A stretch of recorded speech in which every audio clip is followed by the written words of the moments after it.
آية 10 وألق عصاك فلما رآها تهتز كأنها جان ولا مدبر ولم يعقب يا موسى لا تخف إني لا يخاف لدي المرسلون অনুবাদ আর আপনি আপনার লাঠি নিক্ষেপ করুন।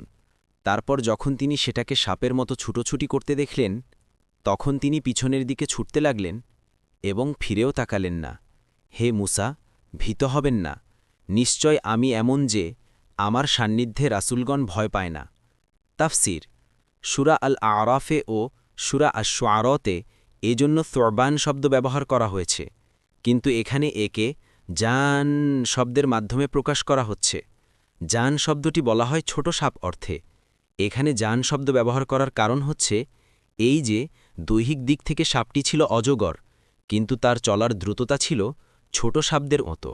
সূরা তহাতেও হাইয়াতুন তাসআ ছুটন্ত সাপ এর মধ্যেও এ অর্থই বর্ণনা করা হয়েছে। অর্থাৎ আমার কাছে রাসূলদের ক্ষতি হবার কোনো ভয় নেই। রিসালাতের মহান মর্যাদায় অভিষিক্ত করার জন্য যখন আমি নিজের কাছে ডেকে আনি তখন আমি নিজেই তার নিরাপত্তার দায়িত্ব নিয়ে থাকি। দেখুন ইবনু কাসির।